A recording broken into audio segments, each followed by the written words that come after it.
우리 옆에 있는 분들과 함께 인사하겠습니다. 잘 나오셨습니다. 이렇게 왜 안 하세요? 이렇게 하셔야지. 이게. 지난주 수요일에서부터 금요일까지 아주 영성 집회 동안에 말씀과 기도로 풍성한 시간을 가졌습니다. 5번에 걸쳐서 특별히 전도를 주제로 깊이 있게 말씀을 나눴었는데 사실 저는 몰랐어요.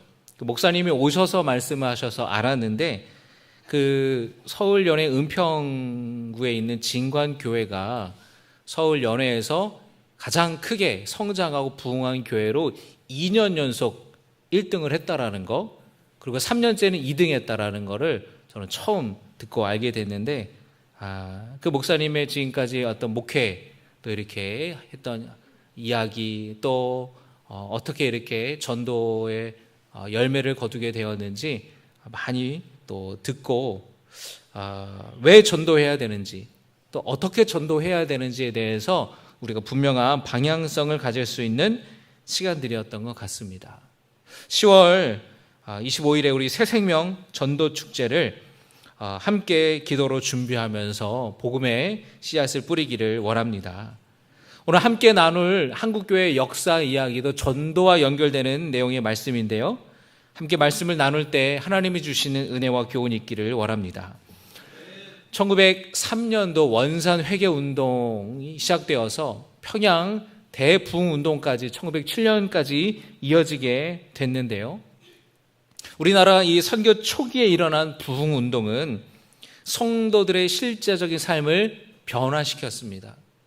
교회에 쌀 얻어먹으려고 왔던 쌀교인들, 개모임하려고 왔던 개꾼교인들, 영어배워서 출세하려고 찾아왔던 그런 성도들이 예수님을 인격적으로 경험하고 나서, 놀라운 십자가의 죄사함의 은혜를 경험하고 나서 삶이 달라졌다라는 거예요.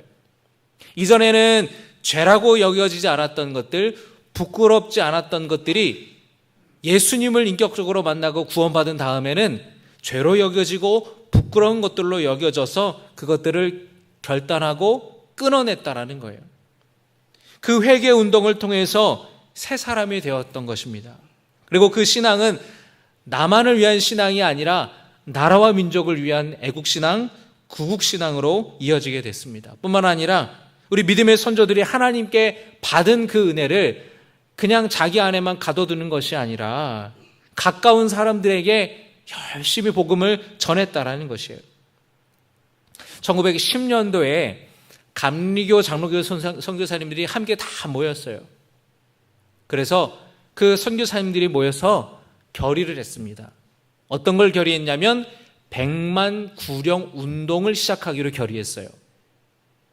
100만 구령, 구령이 뭡니까? 영혼 구원.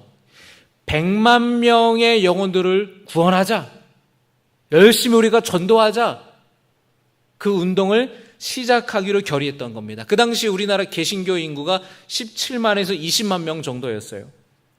그러니까 100만 명이면은 5배 부흥을 하기 위해서 전도운동을 시작했던 겁니다. 그래서 서울에서, 평양에서 전도 집회를 열었고, 그리고 그 전도 집회가 다 전국에 흩어져서 교회마다 부흥회가 또 사경회를 하게 되고, 성도들이 모여서 낮에 모여서 새벽에 모여서 기도하고, 낮에는 전도하고, 저녁에 모여서 집회하고, 그런 일들이 뜨겁게 일어나기 시작하였습니다. 그러면서 성도들이 다들 그렇게 외쳤던 겁니다. 100만 명을 주옵소서. 100만 명을 주시옵소서. 100만 명을 주시옵소서. 이 조선에 100만 명을 주시옵소서. 할렐루야. 그렇게 뜨겁게 외치면서 복음을 전했다라는 거예요. 성도들이 하나님께 날 연보를 드렸어요. 여러분, 옛날에는 헌금을 연보라고 했던 거 아세요? 그런데 날 연보는 뭐냐면은, 여러분 일제시대에 얼마나 가난해요. 먹고 살기 힘들죠. 입에 풀칠하기 힘들죠. 그러니까 하나님 앞에 물질을 드리기에는 너무 형편이 어려우니까 시간을 드렸던 거예요. 하루, 이틀, 한 날, 두 날, 이렇게 날을 드린 거를 날 연보라고 했습니다. 그래서 어떤 성도들은 1년에 대한 11조를 드렸어요. 1년 52주니까 5주를 내가 하나님을 위해서 온전히 구별하여 쓰겠습니다. 하나님이 가장 기뻐하시는 것, 잃어버린 영혼 돌아오는 것인데 내가 5주 동안을 전도하겠습니다 하고 그 시간을 11조로 드린 성도들도 있었어요. 이 100만 구령 운동이 시작되면서 성도들이 하나 둘씩 다 날 연보를 작정하기 시작했습니다. 나는 일주일을 온전히 하나님께 드리겠습니다. 나는 5일을 나는 전도하는 데 힘쓰겠습니다. 그래서 모여진 그 전체 우리나라 전국 성도들의 연보가 10만 일이었어요. 10만 일. 10만 일 동안 다 합해서 모인 게 복음을 전하겠다고 작정한 겁니다. 주일날 예배드리고 흩어져서 복음 전하고 자기의 삶에 시장 가가지고 시장 가서 팔면서 장사하면서 또 물건을 사면서 또 농사 짓는 데 찾아가서 예수님을 전했다라는 거예요. 20만 명이 1년 뒤에 어떻게 됐을까요? 20만 명이 1년 뒤에 100만 명이 됐을까요? 그렇게 되기가 힘들죠. 1만 명이 늘었습니다. 1만 명. 아니 구원은 100만 명 달라 그러더니 1년 동안 열심히 줬는데 10,000명 늘었다고? 에이, 별거 아니네. 혹시 그렇게 생각하시나요? 만약에 여러분 그 숫자를 바라보면서 1년 동안 늘어난 성도의 숫자를 보면은 100만 명에 훨씬 미치지 못했으니까 실패라고 볼 수도 있겠습니다. 그러나 100만 구령 운동을 실패라고 보는 사람은 아무도 없어요. 여러분, 전도는 뿌리는 사역이 있고 거두는 사역이 있습니다. 100만 구령 운동은 뿌리는 사역이었을까요? 거두는 사역이었을까요? 뿌리는 사역이었어요. 복음의 씨를 뿌리는 사역. 농부가 뿌릴 때에 여러분 당장 다음날 거둘 거를 생각합니까? 그거는 농부로서의 자격이 없는 거예요. 씨를 뿌리면 씨를 뿌리고 그리고 잘 가꾸고 물을 주고 또 적당한 해와 비와 바람이 와서 시간이 지나야 가을에 추수를 하게 되는 거예요. 요즘에 여러분 지나가 보셨습니까? 운전하면서 2주 전만 해도 파랗던 그런 논들이 지금은 이제 누래지기 시작했어요. 뿌릴 때가 있으면 거둘 때가 있는 겁니다. 그런데 뿌리지 않고 거두는 거는 여러분 무슨 심보라 그래요? 도둑놈 심보라 그러는 거예요. 전도하지 않고 부흥을 기대하는 거는 무슨 심보예요? 도둑놈 심보예요. 기도하지 않고 그 사람이 구원받기를 원한다라는 거, 그 양심 없는 거예요. 누군가를 위해서 기도하고 그 사람을 위해 섬길 때에 그 사람이 구원받는 것입니다. 할렐루야. 성도들이 길거리 나가서 열심히 전도하였어요. 이 100만 구령 운동의 씨를 뿌리는 사역이었어요. 1년 동안 열심히 씨를 뿌린 겁니다. 그리고 그 씨를 뿌리는 사역들이 1년만 했던 것이 아니라 계속해서 이어지게 되었어요. 그래서 이 100만 구령 운동을 통하여서 전도하지 않았던 잠자는 성도들이 깨기 시작했고 이 전도 운동에 모두가 동참하기 시작했습니다. 전도는 선교사님들이나 목회자들이나 그리고 여러분 권사가 원래 권서인에서 왔다 그랬죠? 권서, 책을 권하는 사람, 전도지 전하고 복음 전하고 성경 전했던 그 권서인들이 권사가 된 거예요. 그러니까 권사님인데 전도 안 한다? 그러면 권사 자격이 없는 거예요. 선교사님들, 목회자들, 권서인들, 또 전도 부인들만 전도하는 거라고 생각을 했는데 이 100만 구령 운동을 통해서 성도들이 이 전도라는 것은 하는 사람만 하는 게 아니구나.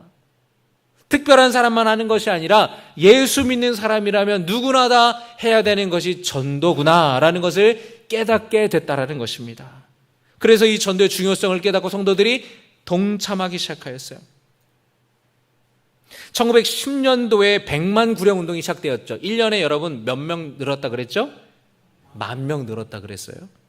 그런데 이 전도운동이 시작되어서 이 불길이 전국으로 확산되어서 전국에 있는 성도들이 같이 집회하고 예배하고 뜨거운 마음으로 전도를 하기 시작하여서 20년 뒤에 1930년이 됐었을 때는 무려 성도들이 50만 명이 됐다는 거예요. 할렐루야.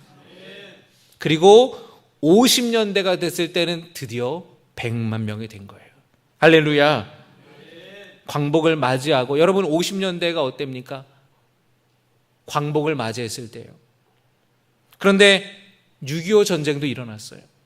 그러니까 아주 국가적인 고난과 어려움이 있었던 그 힘든 시대에 성도들이 열심히 전도하였고 그 부흥이 멈추지 않았다라는 것이에요. 그리고 1970년대에 이르러서는 500만 명, 80년대, 90년대에 이르러서는 1000만 명에 이르게 되었던 것입니다. 할렐루야. 어떻게 됐습니까? 100만 구령 운동이 어떻게 됐어요? 1000만으로 이어지게 된 거예요. 예수님이 말씀하신 대로 30배, 60배, 100배의 열매 맺는 놀라운 부흥의 역사가 우리나라 가운데 일어나게 되었던 것입니다. 여러분 다이너마이트 아시죠?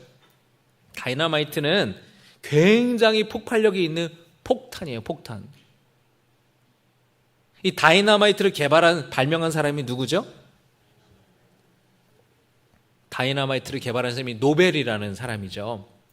이 노벨이라는 사람이 원래는 이 다이너마이트를 개발할 때에 그 전에는 니트로글리세린이라는 이 액체로 된 폭탄이 있었습니다. 근데 조금만 충격이 가해지고 이 움직이다가 이제 조금만 충격이 가해지면 터지는, 그래서 사람들이 많이 다치고 죽어서 이 노벨이 안 되겠다, 안전한 폭탄을 만들어야겠다라고 생각을 했는데 이 고체 폭탄이에요. 다이너마이트 여러분 이렇게 집어 던져도 안전합니다. 근데 왜 안전하냐면 이 니트로글리세린이랑 이렇게 막 규조토랑 여러 가지를 이제 섞어서 안전한 고체 폭탄을 만든 것인데, 이 다이너마이트가 어떻게 폭발이 되냐면 그 안에 뇌관을 터뜨리면 되는 거예요. 그래서 이 뇌관을 줄로 쭉 도화선을 연결해서 불을 붙이죠. 그러면 불이 딱 타들어가서 뇌관을 터뜨리면 다이너마이트가 터지는 거예요. 여러분이 100만 구령 운동이 뭐냐면 바로 이 도화선에 불을 붙이는 것이었다라는 겁니다. 근데 여러분 도화선에 불을 붙이고 바로 터지지 않죠. 그 불이 쭉 이어져서 뇌관을 터뜨리기까지는 가만히 있습니다.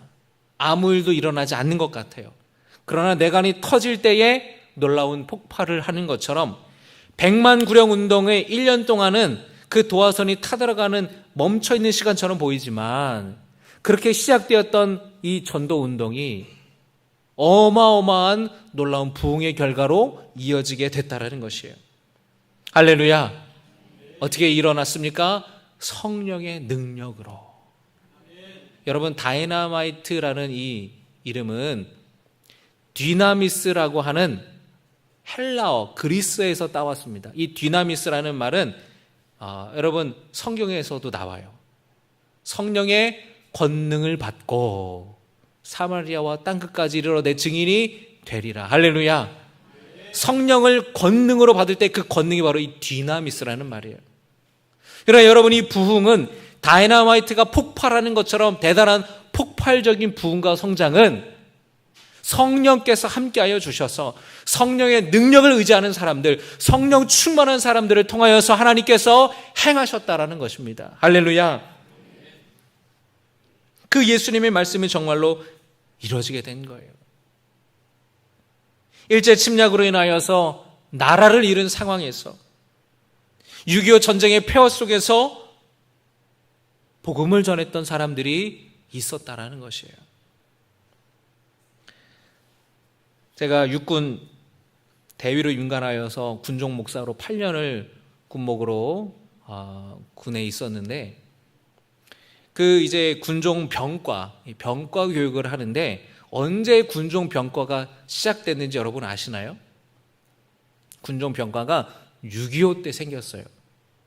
어떻게 생겼냐면 그때 6.25가 발발해서 북한이 이제 우리나라를 침략하고 쫙 이렇게 난리가 났을 때에 그때는 우리나라에 여러분 탱크가 한 대도 없었던 거 아세요? 북한이 전쟁을 오랫동안 준비하면서 소련의 어마어마한 탱크와 어마어마한 비행기와 어마어마한 무기들을 가지고 내려올 때에 우리나라가 전력적으로 볼 때에 탱크가 한 대도 없었어요. 굉장히 어려운 상황에서 이제 미국이 도와주고 연합군이 도와줘서 우리가 승리하게 됐는데, 그런데 그때에 이 미군에서 같이 군 생활을 하던 한 한국 군인이 있었습니다. 카투사라 그러죠. 카투사. 한국 군인인데 미군에서 같이 군 생활을 하는 거예요. 그런데 이 카투사 군인 하나가 미군에서 이렇게 같이 있는데 미군에는 목사님이 계시는 거예요. 거기 이제 신부님도 있고. 그래서 미 군종 목사님들이 한국에 와서 한국에서 전쟁을 수행하고 있는 그 미국 군인들을 위해서 예배를 드리고, 그리고 그들을 위해서 기도해주고, 전쟁의 트라우마로 인하여서 굉장히 힘들어하고 아파하는 그런 병사들을 돌보고, 성찬을 베풀고 세례식을 하고, 그리고 죽은 병사들을 위해서 장례를 치르는 걸 보면서 우리나라에도 목사님이 있으면 좋겠다. 우리나라에도 한국군에도 군종 목사님이 있으시면 좋겠다. 그래서 그 무명의 카투사 한 병사가 이승만 대통령에게 편지를 쓴 거예요. 대통령님, 우리나라에도 군종 목사님을 보내주십시오. 그렇게 해서 6.25 전쟁 때 군종 병과가 생겼어요. 그때는 체계가 없었으니까 민간 목사님들이 같이 이제 가가지고 월급도 못 받고 봉급도 없고 계급도 없고 그냥 가가지고 전쟁에서 병사들을 돌보고 예배드리고 그렇게 장례를 치루했다는 거예요. 여러분, 그런 참혹한 전쟁 가운데서도 놀랍게 복음이 전해지게 되고 놀랍게 선교가 이루어지게 되었던 거예요. 그 군종 목사님들이 월남까지 갔어요.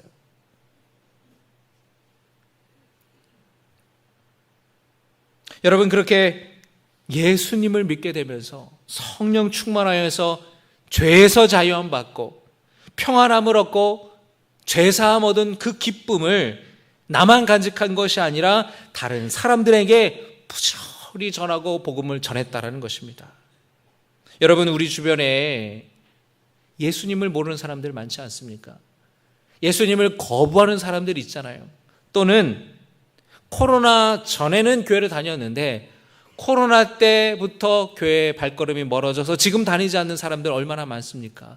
여러분의 가족들, 여러분의 친지들, 여러분의 직장 동료 친구들, 여러분 새생명 축제 때 한번 여러분 초청해서 같이 함께 오시기를 바랍니다.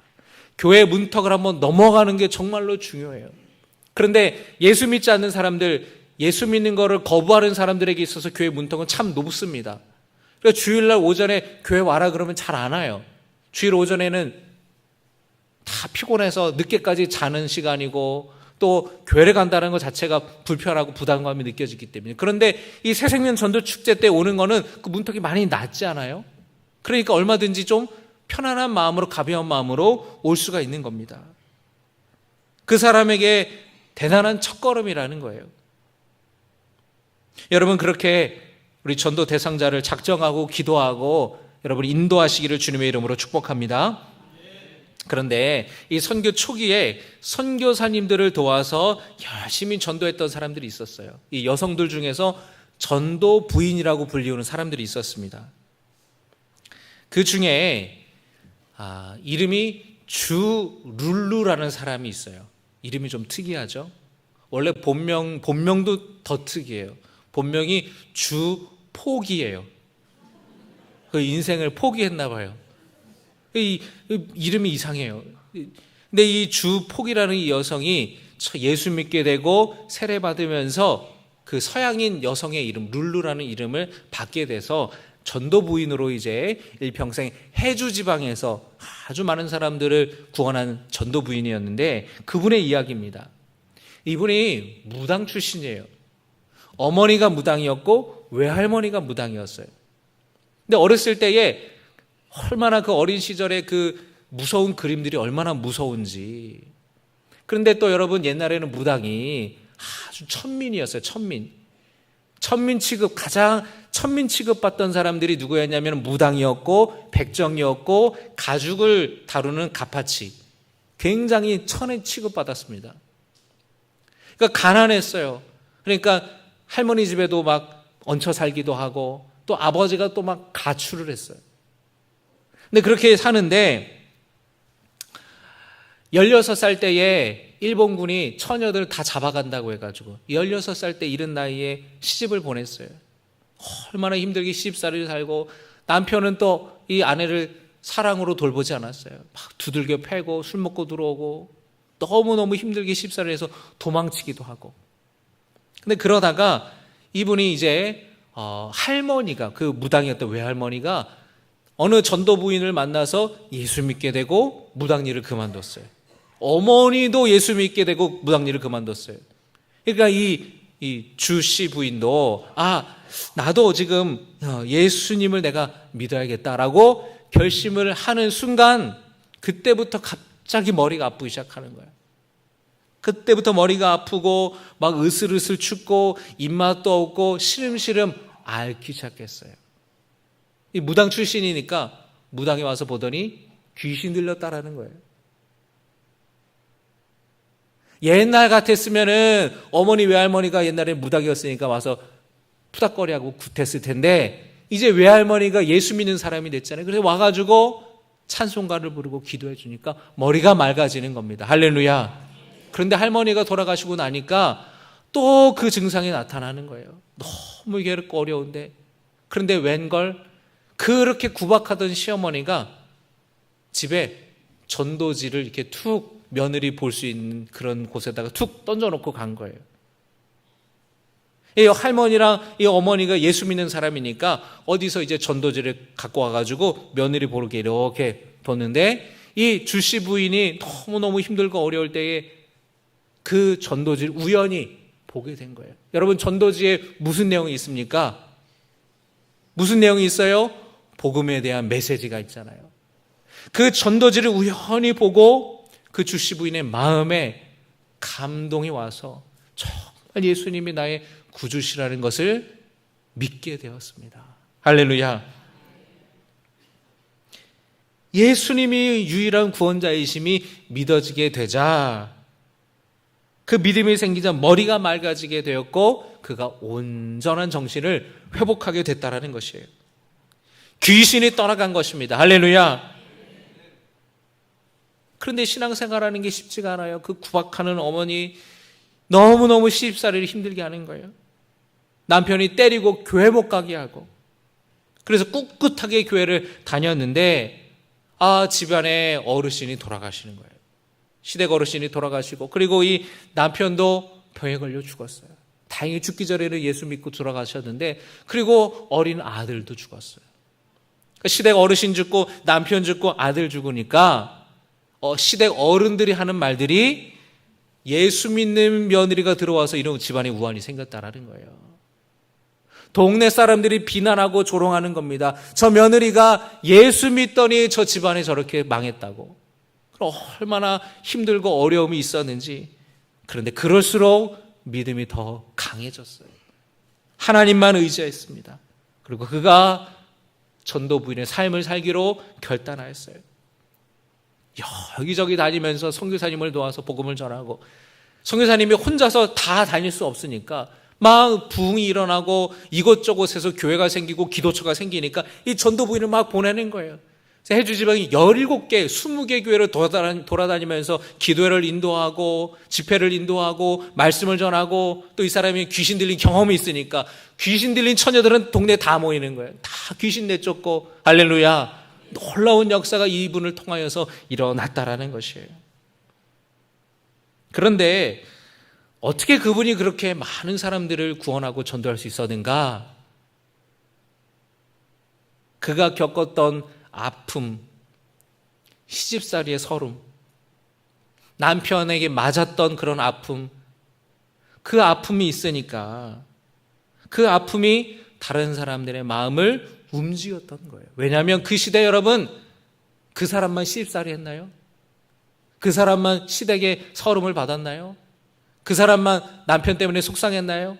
다 그랬던 거예요. 다 시집살이 하고 구박하고, 갔더니 시부모님 모실 뿐만 아니라 큰 아버님까지 모시고, 딸 낳는다고 구박하고, 아들 못 낳는다고 구박하고, 남편은 그냥 첩질하고 들어오지도 않고 어려운 가운데서 그렇게 살아갔던 사람들이 한둘이었냐라는 거예요. 그러니까 이 전도부인이 그런 경험이 있으니까 그런 사람들을 더 잘 돌봐줄 수 있었고, 그 사람들의 마음의 아픔에 공감할 수 있고 어루만져줘서 사람들의 마음에 감동이 일어나서 내가 그런 상황에서 내가 예수 믿고 능력 있고 힘입어서 내가 이렇게 살아갈 수 있게 되었다.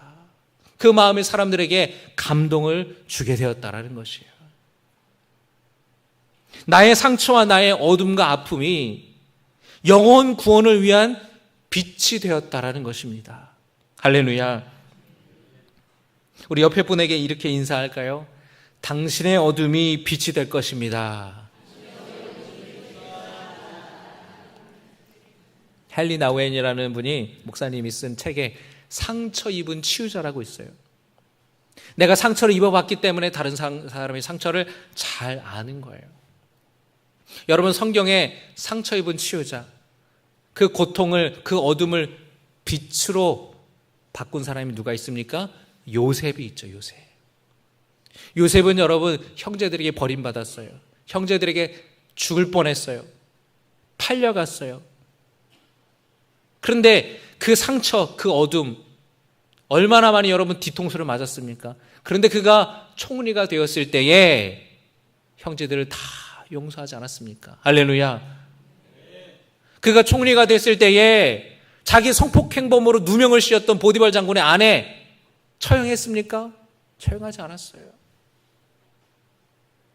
그 아픔과 그 슬픔과 상처를 악으로 갚은 것이 아니라 빛으로 되돌려줬다라는 거예요. 그럴 때에 그가 그 어려운 기근 가운데에 그 민족을 구원하는 놀라운 역할을 감당할 수가 있었던 것입니다. 다시 한번 인사하겠습니다. 당신의 어둠이 빛이 될 것입니다. 할렐루야.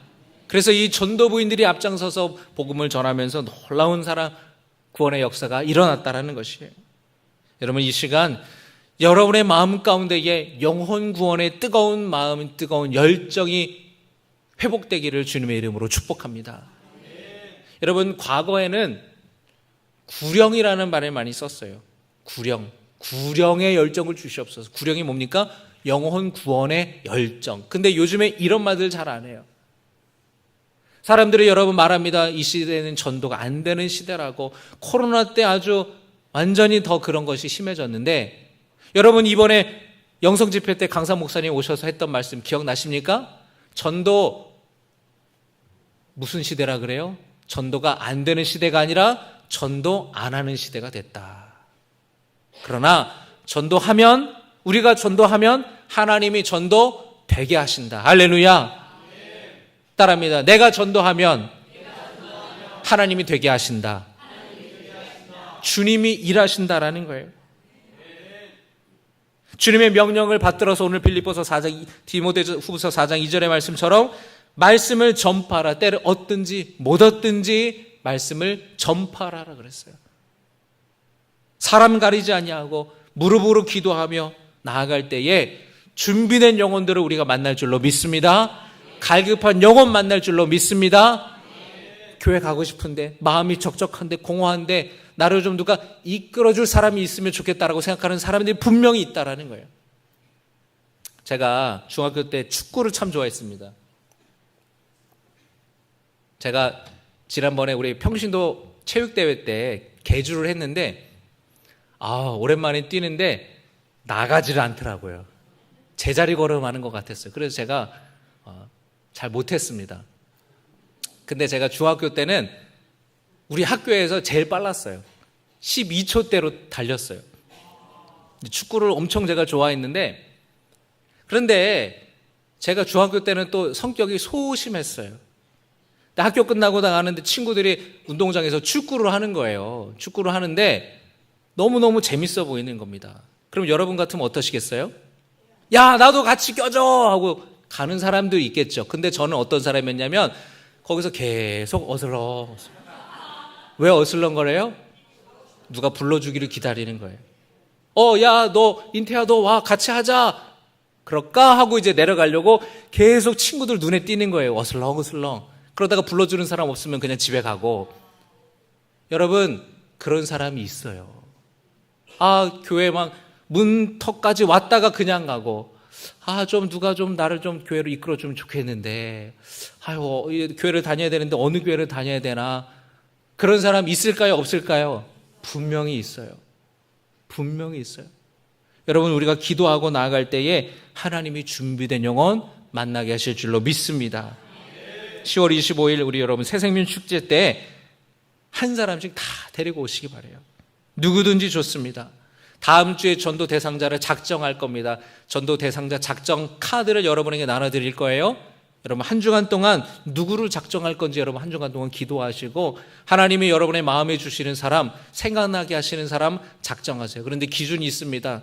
첫 번째는 뭐냐면 정말로 내가 함께 천국 가고 싶은 사람, 절대 지옥 가면 안 되는 사람 한 사람을 여러분 생각해 보세요.